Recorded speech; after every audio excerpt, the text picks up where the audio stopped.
us in the flag salute. I pledge allegiance to the flag of the United States of America and to the republic for which it stands, one nation, under God, indivisible, with liberty and justice for all. And leading us in the four-way test, Jerry Wilkins. Will parents join me in the four-way test of the things we think, say, or do? First, Is it the truth? second, Is it fair to all concerned? third, Will it build goodwill and better friendships? fourth, Will it be beneficial for all concerned? and fifth. Is it fun? I guess I have to know which side of the room it's on. I just know by heart. All right. So I've got my sheets somewhere. They're going to come up to me magically, and I'm going to know if we have this morning any visiting Rotarians. Well, I don't know if Bill McGregor actually counts as a visiting Rotarian. I think he was a member of the So, visiting Rotarians this morning. And it wasn't a joke. Other than our own Bill McGregor from the Lacey Club. Bill McGregor! Bill McGregor's here? Oh man, We that's do so love cool. Bill. So, guests of Rotarians. Madeline, do you have a guest? I do. My friend Tammy Hendrick, who is the vice president of the Washington Food Industry Association. She's thinking about joining us, so be nice. A fun fact about her, as of November, she'll be president of the Washington Food Industry.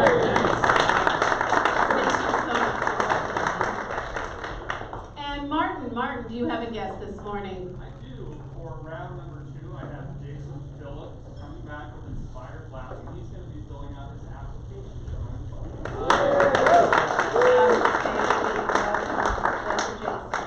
And Eric, do you have a guest this morning?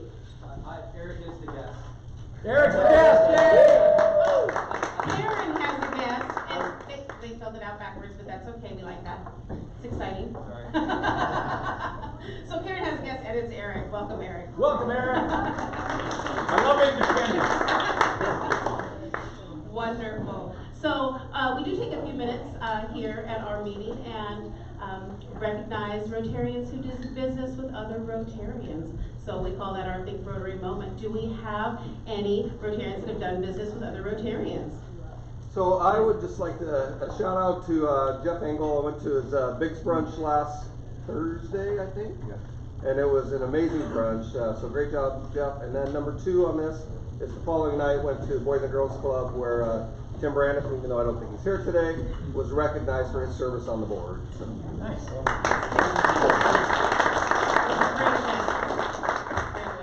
Anyone else? Yes. I see a hand. Oh, thank you. Yes. Megan. Megan won. I wanted to give a shout out to Ann Larson at Event Support, who's working with together to plan our gala, which is in 3 weeks. So we are having an amazing time working with Ann. We're so grateful for her team and her support. Fantastic. Thank you. I'd like to give a shout out to Shannon Glenn. Shannon was one of the judges at the Lake Fair coronation ceremony last Saturday, and she did a tip-top job. Great court this year. Thank you so much. Oh, yes, yes, yes. And I have to give a shout out to our resident, Dr. Matt, who saw me a couple weeks ago on an emergent basis, literally had me follow him from this meeting over to his office to correct some neck issues, and so I appreciate that. Nice. Hopefully you don't need to see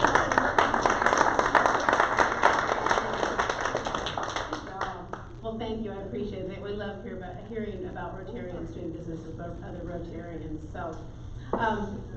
So with that, I'm going to let Amanda take it with our guest speaker introduction. Take it away, Amanda. Hey, Amanda. So this morning, I get to introduce one of our own. Trudy Soucoup is going to be presenting on Homes First. So Trudy joined Homes First as chief executive in 2011 and has helped add 24 more homes to the low-income housing market. Trudy came to Homes First from Community Youth Services, where she served as manager of the organizational development. She has over 30 years experience working in nonprofits around the world. Trudy volunteers her time with many mission-driven organizations that include being a member of Gateway Rotary, and then I'm supposed to say even if you don't see her very often. The board of Washington State Employees Credit Union and Washington Nonprofits. A 2008 graduate of Lead Thurston County, Trudy's passion is for working with staff and leaders to grow nonprofits and plan for their future so that our community members can have better, healthier lives. Please welcome our own Trudy. Hey, Trudy!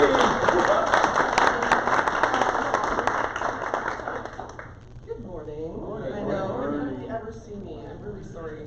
Life has been very busy at Homes First. All right. Yes, in a good way, right? So we added, 6 new properties this year, in the last year. And guess who gets to go and buy properties? Me! Wow. Which is a lot of fun. So I work with lots of different real estate agents in the community. Yes. Just go ahead and put the microphone a little A little closer, yeah. Kind of high up. Yep. to that way. Oh, is it? Okay. Can I talk closer? Yeah, there you go. So I know lots of you know me and you know Homes First, but how many people in here think they really know Homes First, what we do? I know Ann does. Yes, Ann does. Okay, yes, thank you. So, oh, not for a minute. Oh, thank you, Megan, for putting on your hand too. Okay, well, I was going to ask some questions, but since none of you know Homes First, I guess I better tell you. So, like Together, and Megan back there, we were together and Homes First were formed at the same time. There was a group of community members who saw a lot of little things not going right in our community. One of the things was youth weren't being supported the way they wanted to, see them supported, but then also their housing was going away, housing that was affordable to the lowest income people in Thurston County. So these are the folks who are at like 30% area median income. So if you don't, everybody know the term area median income? So you figure out, what's the middle point of income for people in the community. So in Thurston County, it's about $75,000 a year for a family of 4. So these are folks who are making $25,000 a year, $30,000 a year, many of them who have jobs, right? These are not people who are just subsidized. And so they formed Homes First, and we do housing in a very different way. We do housing by purchasing pre-existing housing and rehabbing it and renting it out. So it's very different from the build mentality, right? Building is great, but what that does is it puts all the low-income people together in one great big block of apartments, right? So what we do is we scatter the housing throughout Thurston County. So we have 46 properties in Thurston County. You might have a Homes First property as a neighbor in your community, and you won't know it. You won't know that those people are low income. So you can imagine how different the experience is for a home for the people who live there, right? People aren't driving by their home going, hey, look, all the low income people live there. You don't know. Their kids are walking to school with your kids. The kids are playing with the kids in other houses and seeing how other people live. So it's giving people a whole different experience of being a citizen of their community again, when for a long time they've probably not felt like that. So many of our tenants have come from situations where they have not been treated very well by their landlords. They've been stigmatized by being low income. So this removes them from that and allows them to kind of reintegrate back into the community and feel like they're part of our community again. So we have served over 5,000 people in the last 30 years. So like together, we're 30 years old this year, which is a big deal, right? 30 years of doing affordable housing and being really successful with this model. Lots of people say, oh no, you have to build this low. Well, actually you don't. You can actually recycle your housing. And it keeps it affordable forever. So we never sell the home. We're not different from Habitat. We're not doing home ownership. There's a lot of people in the community who don't have the ability to own a home for a variety of reasons. Whether it's their income is so low they're just never going to get to the point where they can own a home. We have a lot of disabled folks who live in our housing, whether it's a disabled parent who cannot physically have a job, but they still have kids and they need to take care of them, so they need a home. You cannot have a good life without a home, right? Would you agree with that? That's a basic necessity. Food, housing, education, all are really basic things that you need. And without a home, you don't have any chance for a better future. So I'm going to show a short video, and then I'm going to answer questions, because usually I tell people this stuff and they go, but what about, and what about, and what about, right? So I'd be happy to take those questions. I'm going to show you a short video.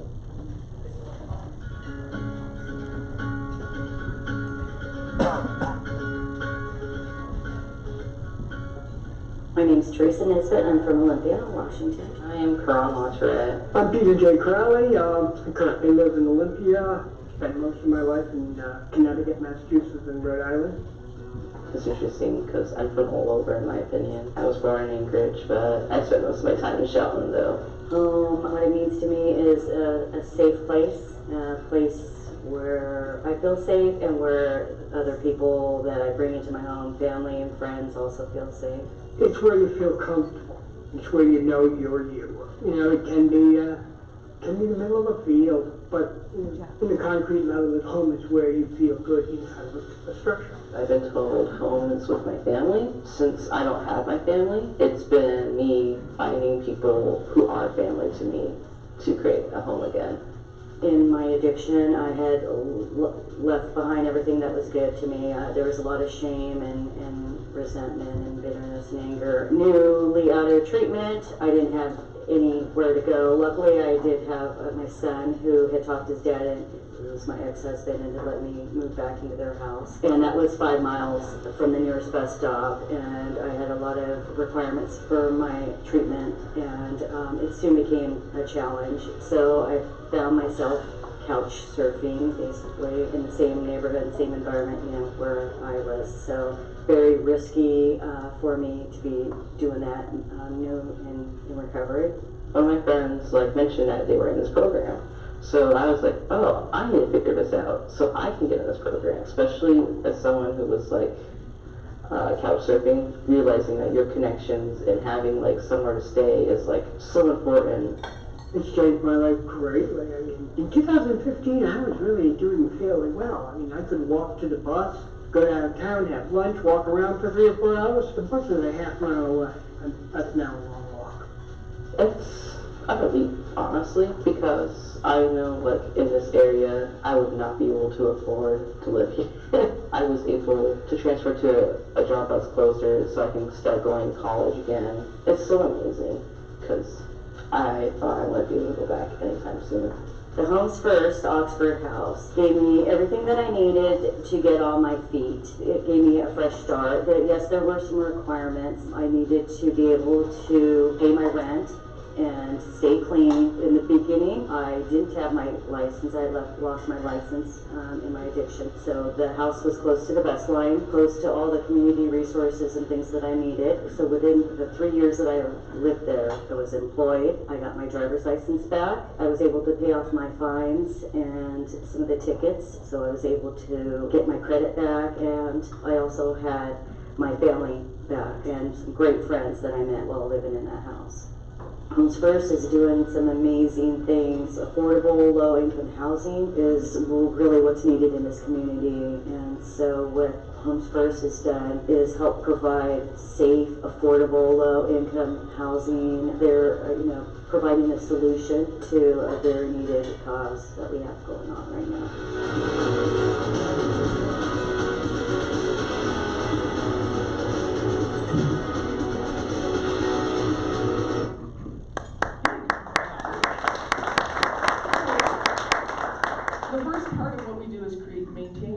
So those 3 tenants are very different people in very different stages of their life, and we approach what we do with them very differently, because we want to try to help each person as an individual rather than say, well, this is what everybody needs and everybody's going to get the same thing.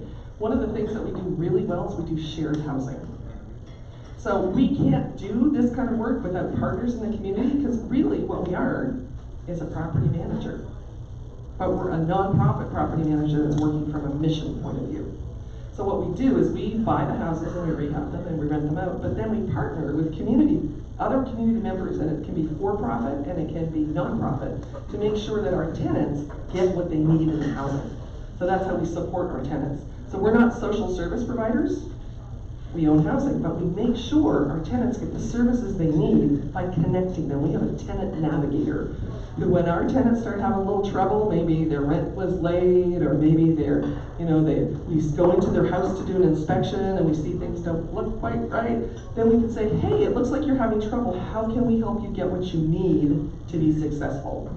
So we do Oxford houses, which are clean and sober living. We partner with a program called Oxford House International. We have 5 big old Victorian homes in the community. If you see some of those big old Victorian homes in Olympia and Lacey, you may go, ah, that could be an Oxford house.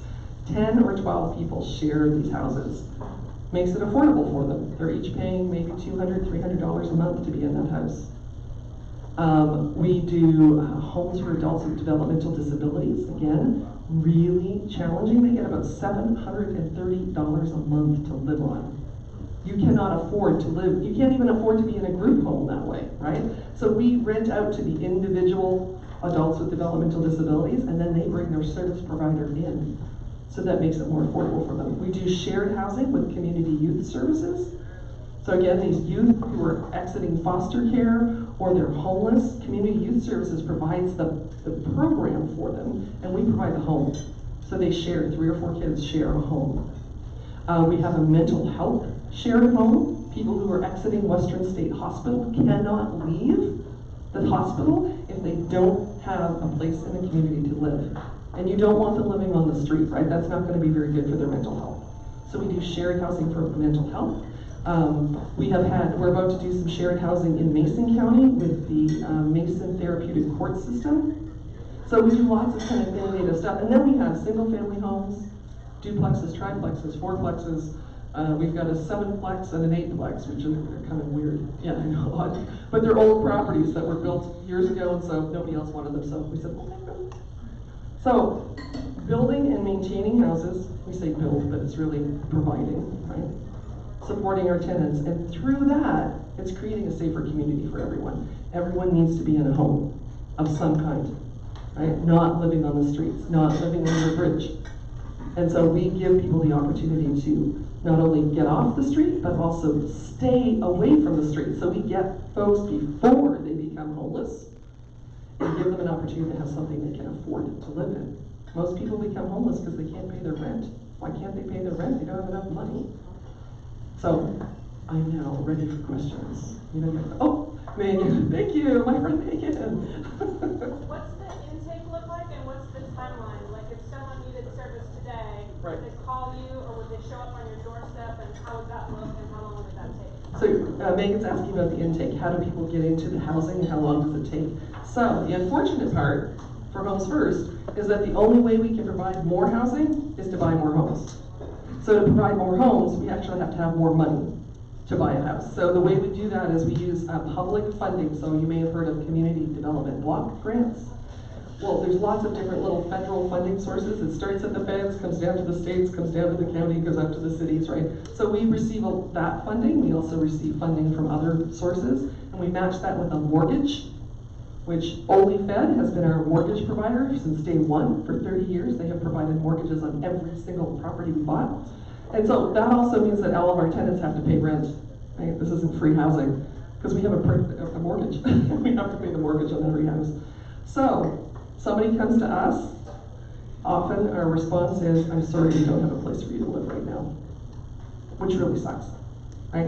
It's heartbreaking for everyone in our office. We turn away more than 800 requests every year for people to have a home. And so then we are out there searching, where can we buy another home? How can we have more people in our homes? So people end up on a list. It's an email list. As soon as we have an opening, we send out an email that says, hey, we've got an opening, here's how you qualified for this, right? There's also a program in the county called coordinated entry. So what we usually do is say, we don't have a place, why don't you go to coordinated entry and see if they can help you find another place somewhere else. So yeah, it's not great news. The 250 people we're serving right now have a home, and we're always looking to serve more people. So, any other questions? Oh, we have a whole bunch, okay. Are they leases or rents? Is it month to month or year to year? Starts out a year lease. Because we get federal funds, we are required to get everyone the first year on a lease, and then it goes month to month. How do you choose if you have too many applicants and you only have so much space? And are you using the criteria of the coordinated entry program or something different? So no, we're not using the coordinated entry criteria, we're using HUD's criteria. So we're not looking necessarily at the most vulnerable, we're looking at the people who qualify for the house. So there's different qualifications. One is you match, the size of your family matches the number of rooms in the apartment or in the house, right? So we're not gonna put a single person into a 3-bedroom house. Just doesn't make sense for our community to do that. We also have to charge rent, so if somebody has 0 income, we can't have them in a house. It's just, so there's other programs in the community who help people who have 0 income. We're not one of them. Gary? So are all your homes 100% owned by Homes First, or can you have co-ownership with some donor, if you will? That's an awesome question, Jerry. Thank you. So out of our 46 houses, we own outright 42. We also manage some houses for the city of Lacey, which they own the house, but they don't want to sell it because they are going to redevelop the land in the future, but they also don't want it to sit empty. So we manage houses for them. We manage houses for the city of Tumwater, same idea. They own houses that are on land that will be redeveloped in the future. 3 years ago, we had been, for 10 years, we had been managing a home for a woman who owned the home, but didn't need to live in the home. And she wanted it to be an Oxford house, but she didn't want to manage it. So we managed that for her for 10 years. And then she donated it to us 4 years ago, which was really nice. It wasn't an expectation at all, but we can't partner like that with people. So if somebody has a home, and we're doing some outreach right now around adults with developmental disabilities, especially for families who maybe are aging and they're thinking, what's going to happen to my kid? What's going to happen to my kid when I die, right? So we potentially could partner with them. They could have their child stay in their home, and they're going to be getting services, right? There's no way an adult with developmental disabilities can stay alone in the house. So then we can match them with other tenants who can come in and help them relieve some of the rent burden. But yeah, we're open to every possibility. We could, make it work, because the idea is to get people into housing, right? So we're really flexible, very creative with what we do. Thank you. Yes? Is your model meant to be more of a transitional model or more of a permanent solution? It is whatever the tenants need. So Shannon's question, is our model a transitional model or a permanent housing model? So it can be whatever the tenant needs. So if a tenant just needs a place for a year and then they transition on, that's perfectly fine. But we've had tenants who lived with us for 27 years. In fact, our longest serving tenant died 2 years ago in his home that he'd lived there for 27 years. But it was a Homes First home. So he never had to worry that he was going to be kicked out onto the street. He had a home that was forever. So it all depends. We try to meet each tenant where they are and help them succeed how they want to succeed, not how we think they should succeed. Thank you.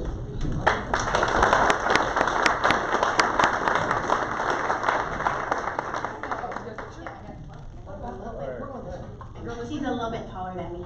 So as part of our literacy program, one of the things we do is have our speaker sign a gift, and then we donate that book to the Pleasant Glade Elementary Library. And in honor of our speaker today, the book we've chosen is Maya Lin, which architect is the theme. So we were really reaching a little bit, but not too much, because homes, architect, we've got it to work. So there you go. There's a book.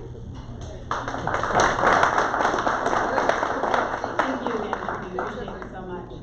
So for our classification talk this morning, we have our very own Lauren Bain. So Lauren, if you'd like to come up and provide your classification talk. Yay, Lauren.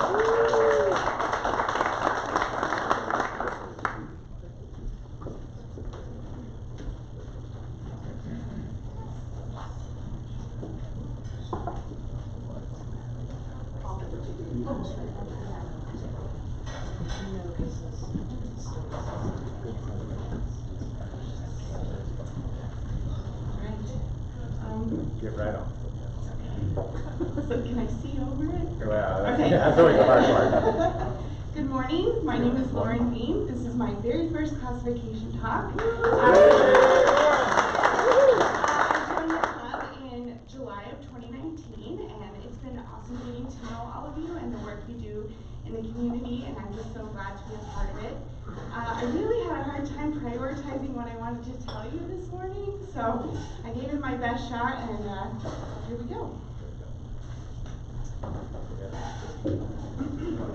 So I grew up in Wyoming. I moved to Olympia 15 years ago. I have an amazing family. Unfortunately, none of them live here. They're actually spread from Honolulu to Washington, D.C., so, and everywhere in between. But they're a large family and lots of little families because my parents were divorced. But in the top right-hand corner, that's 4 generations of trouble. My mom, my grandma, me, and my daughter. And then in the opposite corner is me fishing with that grandma. She's my favorite grandma and always has been. The guy with the fish, that's my dad. He caught that. It's a giant red fish off the coast of Louisiana, and I just love this picture of him because he's so happy. These little lovely ladies are me and my sisters as flower girls for my parents' wedding in 1991, my dad and my stepmom, and then that's us in the middle on the top about 10, 12 years later. And this little sweetheart is my daughter, Finley. She'll be 3 in a couple weeks, and she's the light of my life. So, growing up in Wyoming, I'm a cowgirl for a number of reasons. I'm an alumni from the University of Wyoming, go Pokes. And I've been bucked off a horse, which automatically qualifies you as a cowgirl in case you didn't know that. And this is me in my summer job in college with my friend Billy the Kid. Oops, this side, sorry. I worked as a saloon girl and a character actor at a living history park in Laramie, Wyoming, so really great job. In contrast to that, I'm also a gooey duck. I got my master's in public administration from the Evergreen State College last June. So I'm working on passing down my cowgirl roots to this little sweetheart. I guess the apple doesn't fall too far from the tree. Okay, so one of my biggest passions is baseball. My great-grandma was a Cubs fan, so she's passed that down to my grandma, my mom, and to me, and hopefully to Finley. Her daddy wants her to be a Dodgers fan though, so it's our internal battle. I've been to 8 major league parks. So this is me with my mom at Coors Field. In the middle is with my sister and my daughter at Safeco. I've been to Kauffman Stadium in Kansas City. In the bottom corner here is we took my grandma to Miller Park to a Cubs game for her 90th birthday, which was awesome. And I've also been to the original Busch Stadium, Citi Field in Queens, Target Field, and of course the best, Wrigley Field. So it's really teeny tiny, but I am in that picture. And then this one is of Finley's first game at Cheney Stadium in Tacoma.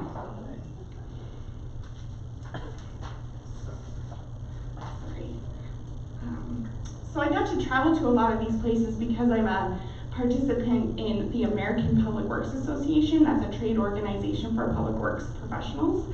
And I participate in the national organization as well as our Washington State chapter. I'm an officer in the Washington State chapter, and I'll be president of that organization in 2022.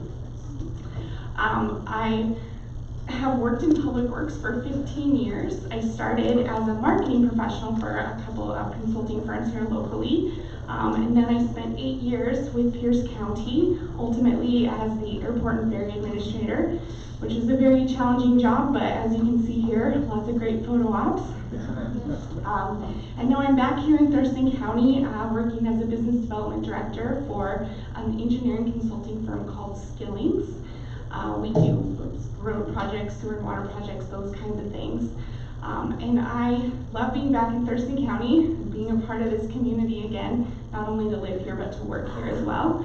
And I love being a public works professional and being a part of that industry.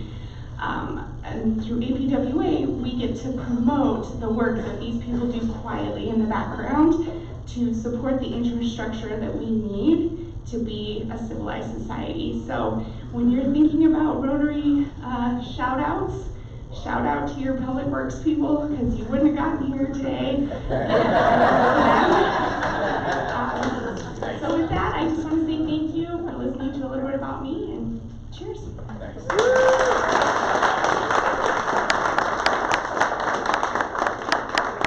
you just tell us to hit the road? Is that what you said? That was awesome. Classifications are like one of my favorite things. Get to know our fellow Rotarians. So this morning we have some announcements because there's always something exciting going on at Gateway Rotary. So to kick us off, Peggy Williams, do you have something to tell us about? Is there a little something happening? There is. I'm here for Lori because she is on a road trip with her son, taking him to pilot training, right? Yep. Yay! But anyways, I'm here to remind you that we have a Dr. Seuss social coming up on March 5th, so put it on your calendars. We are asking you to bring a book. It's not very hard. All you do is have to go buy one on Amazon and it delivers right to your door. And they're really wanting some board books so that people can use them with younger children. My last daughter ripped up several books, so those board books really come in handy with young ones, and it is at the cider barrel, so put it on your calendars. All right. Fantastic. And then we have a little something social happening, don't we? Our social committee, maybe Mary would like to tell us about that. So Mary Louise, I'm gonna give her a second to get up here. She's gotta get up her stool. And she's gonna come tell us about the social that will be happening, I believe, at her home. And that's tomorrow. I know, that was your little, I know, I just basically gave her announcement, but I'm gonna let her give it to you. Okay, so the social is from 4 to 7 tomorrow. Everybody should have received an email with the address and the gate code to get into the community. And for those that signed up for CPR training, that will be from 5 to 6 p.m. But anybody can come from 4 to 7 and just come and enjoy. All right. Thanks so much. And Megan, sure, Megan, and you want to tell us about bowling? It hasn't happened yet, right? No, I said it's still coming up. Yes. All right. Next month. Good morning, Rotarians. I'm still seeking 2 folks to join Dr. Heidi and I on our Gateway Club bowling team to support local youth programs around Thurston County. This is a bowling event that the Yelm Rotary Club holds twice a year, I believe. So this is their spring bowling event. It's $25 per person. All that money goes to support youth programs. It is Tuesday, March 31st at 6 p.m. Again, $25 per person. There's going to be raffle prizes, door prizes, and a good time. And you don't have to be a good bowler. I'm not a good bowler. I'm good at Wii bowling. So I'm hoping that will help me out, but probably not. So let me know if you're interested. Again, we need 2 people for Dr. Heidi and I's team, and we can also form another team of 4 if there is interest. So shoot me an email, and I will also send out all these details over email to you. Thank you very much. Thanks, Megan. And that will be a good time. If you've never bowled out at Prairie Lanes in Yelm, it's kind of awesome. They have a disco ball. I mean, what bowling alley? Seriously, that place is awesome. So I know it's like a skating rink. All right, and I think we have one more announcement with our very own Nathan McGee to tell us something about the youth that are involved with Rotary. Nathan. So I mentioned last week we have needs for 4 chaperones. We got those covered. We actually, I forgot the person that's going to help out transport them, Terrence. You see him at events when you go there. So I need one more person to help out with that. And then also to mark your calendar for April, they're doing a youth job fair, and they're looking for a couple other professionals to help like they did last year. Specifically, they would like a firefighter, and we're trying to get a marine biologist. If you know anybody that might be interested in that field, just shoot me a note and I'll coordinate the dates and times and everything with you. Thank you. All right. Thanks so much. And so one of the things that Nathan was talking about was our Paul Harris dinner, and that's going to be held on March 19th over at the Hotel RL.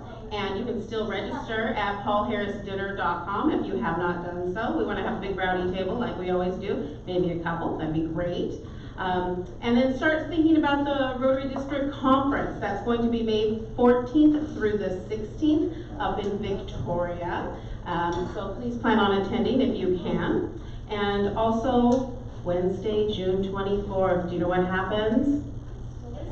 That's the installation dinner. That's when we kick Lynn out and I'm in charge. So it's going to be fun. I didn't say that. Oh wait, we were on television. All right. So now everybody knows. It will be wonderful. That's when we honor the outgoing board and we inaugurate the incoming board. That's what I said. So do please plan on attending. Get signed up and mark it on your calendar. Also today at 11, Gateway Rotary is going to be recognized as a finalist for one of the leaders for goodwill in our community at the Lacey South Sound Business Awards Luncheon out at Indian Summer. So if you have an opportunity to attend, I think we have a couple of tables that are almost filled, maybe pretty close to being filled. So we'll be there, and if you have an opportunity to come, we'd love to have you join us. So that will be again today at 11 o'clock. So at this point, we're going to say goodbye to everybody on our live feed. Bye-bye, everyone. And we're going to welcome up Madeline, our Sergeant at